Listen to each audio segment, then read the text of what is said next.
So it's my great pleasure once again to introduce our Triangle King, Patrick Dolan.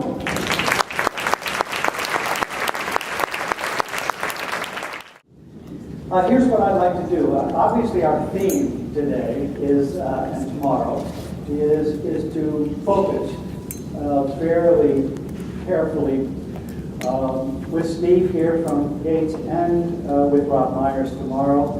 You're going to get about as good a dose of what's out there right now and what's being used as growth models or value-added models in this evaluation journey. It's all very new for all intents and purposes. All of us are more or less on some sort of cutting edge around it. And I want to talk a little bit about it. I talk about it not in a technical sense because we've got the technical experts. I want to talk about it in a political sense. And as many of you know, I'm really interested in the organizational change in organized labor. How fast can it go? And it goes differently than management in all sorts of ways, and I've been doing it 40 years now. It is a democratic institution, and it is a political institution. And both of those, in addition to being economic, moral, and all sorts of other things. But those first two influence enormously how this thing happens in organized labor on that side of the house.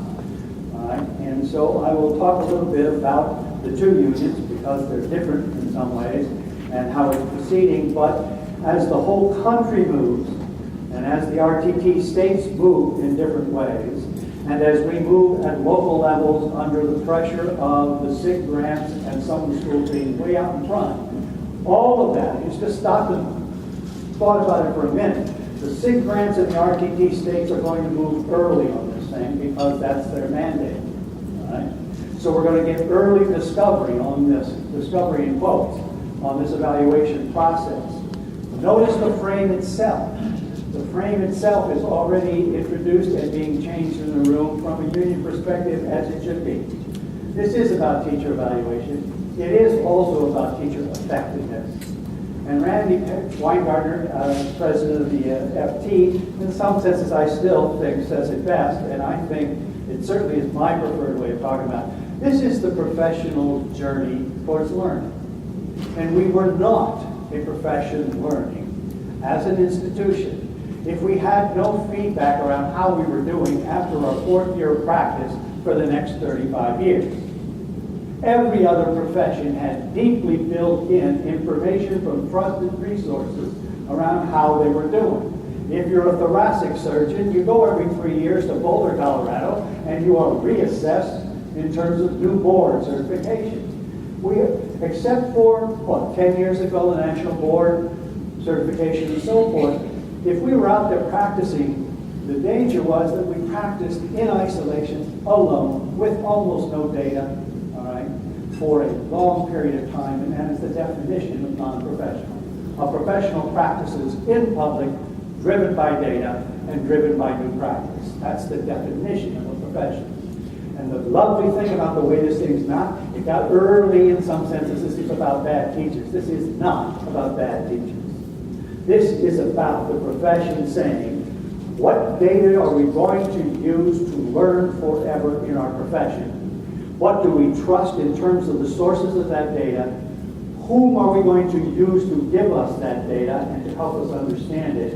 And lastly, of course, what time are we going to set aside? Huge journey we haven't talked about. This data is worthless unless we have time with each other to work with one another around the ongoing and constant improvement.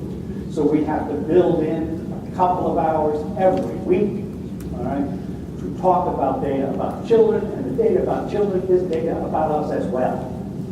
And the best way to do that is to look at each other's work and our children's work, look at each other's practice, look at best practice that we can gain, and talk to each other, coach each other, reflect with one another around the data, what we see with one another in a safe, ongoing, trusting, learning, professional environment. That's a different frame than the national frame when it came at us 5 years ago, 6, 7 years ago.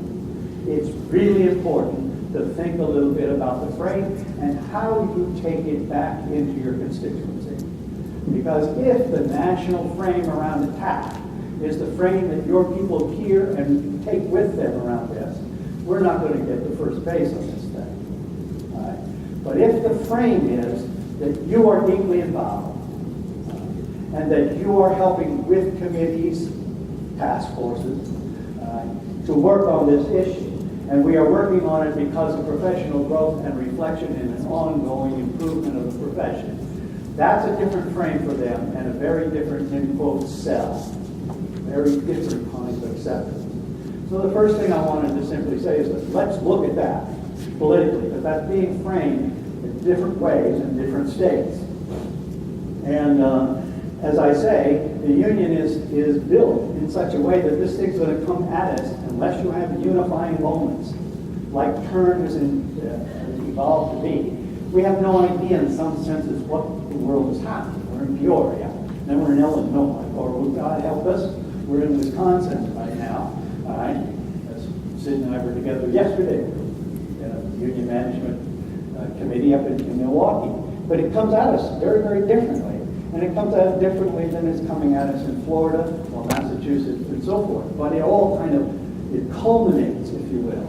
And if you look at the national scenes, the leadership there somehow got to figure out how to lead it, if you will, to come from the local and the state, and at the same time, listen enough to be able to frame it for their membership. All right? And of course, as we all know, because of political organizations, it'll get framed very differently, even within our own organization. That's fine. We know how to deal with that. It's out of that kind of give and take. I think we get it right most of the time. So, yes, the 2 days is in some senses to introduce a major piece of this, but we just got the second piece. And this is what? About our fourth time, and I know half the room is new, this is about our fourth time kind of beginning to feel our way into this. And I don't know of anybody who's doing this quite this way, but I think this is my job, is to think out loud, not because I got it right, but because I'm supposed to be thinking. But what is this thing really beginning to look like? And there's a new piece out of Massachusetts that we ought to think about. All right. So whatever this professional growth around teacher effectiveness / and yes, it will be used to evaluate as well, this thing called professional information about how we are doing. It's beginning, and 5 years ago, 3 years ago, hardly anything, it's beginning to take shape something like the following. We have early legislation break, Tennessee, here in Illinois, and so forth, mostly under political pressure to qualify for RTP. All right? Broke really early with, in some senses, pieces of legislation with no preparation that said, well, at least half of this is going to be student data. And so we've got 4 or 5 pieces of state legislation that way in advance of skills, data, knowledge, practice, anything. We got a piece of legislation sitting out there that we're going to have to come to terms with. But I think we're beginning to see how that's going to sit down. But let's just say that this is some form of student data. Some form. Now we're going to look today and tomorrow at 2 of the best models out there in terms of the research. This is going to be student data of some kind.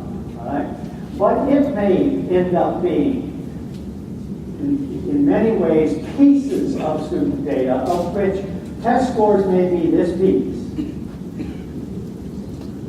And we may have other kinds of things. But even here, what we're trying to do is give you a really good measure. And what you'll see ultimately, if you do not, and I'm sure you've done the research, the issue around value added and student growth is to somehow attempt, not just statistically, but in real way, to peel away the things that are variables so that you actually understand this teacher's input in that classroom, which means you have to have control variables, such as poverty and so forth, that you pull out of the puzzle and isolate so that you can only look at what you hope is close to this individual teacher or that individual teacher's input into the work of students, the achievement of students. But this is going to be some sort of variation. Now, this could be, you'll see other places where this may be test scores and portfolios of work. And this may be other kinds of measures, multiple measures is the language right now, multiple measures of student growth. So at least say that probably we're all living, and politically this thing's evolving to say there are going to be multiple, I mean this is kind of the classic, and I like it because it's nice weasel political language. There are going to be nice multiple measures. Right? Notice that softens up a crude piece of legislation out of Tennessee 2 years ago that says it's going to be 50% on summative data. Now here's the piece that's really interesting, because in some senses this was always kind of open. But when somebody says they're going to look at the Danielson model and so forth, this is pure output of some kind. This is process. This is the process of teaching. Danielson, there are 3 or 4 very nice models that we all kind of know and somewhat have used, trust, and so forth, that describes a good teacher from preparation to reflection with one another, of behavioral issues, delivery, engagement of students. You know the pieces out of Danielson better than I, all right? But you choose a process. That means that in some senses, if you've got output here and process observation every so often here, the question is, who does it? Who's trained to do it? And we are probably going to see in some models, you know, the wonderful thing about Dolan and Toledo is for 25 or 30 years he's been saying we ought to do it for ourselves.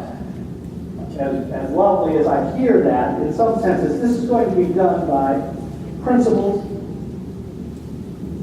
and hopefully other kinds of peer professionals trained at the same kind of rubric, carefully and well across the system, all right? So that the who is as important as the what with respect to that kind of negotiation, all right? And I think you want, ultimately, because of the hierarchy and because of everybody has a boss, perhaps the principal will have ultimate say or recommendation to a superintendent. But I think you really, as a professional group, want to build some sort of carefully designed, well-educated approach that is team-oriented, or at least has that input from peers as well as principals. My opinion, but I'm simply trying to give you a map. The other pieces here are interesting. We have had up until this moment, all right, what I would call pure input model. All right, so whole output, whole process. This is in some senses just where you know, the fact that you had some AB or BS from somewhere, all right, and you had X amount of days and or years and so forth, or you added an MA, that's all input. There's extremely questionable literature and research, you know, whether that makes any difference at all in terms of teaching. All right. But all I can say to you is it's crystal clear that this is going from about 100% in the back of our contracts to something much smaller. But I think you want to hold for some certification. I mean, surely a National Board Certified Teacher ought to have some piece in here that goes into this, all right, as input in certification. But I would think it's going to go from some generic piece that we've been using fairly sloppily to something more precise. But a Montessori certification is a Montessori certification, and it's different than, and so forth. It adds value, if you will. And the piece that I want to point out that's kind of interesting, I think, if you look at, and I don't have it with me, but I tried to find it this morning. I found it actually. I just couldn't print the 5 pages I wanted to. All right? But the language here is in some senses also. Randy Weingarten in the Federation speech that she gave in February that kind of opened this thing up from the national point of view, she talks about contradiction.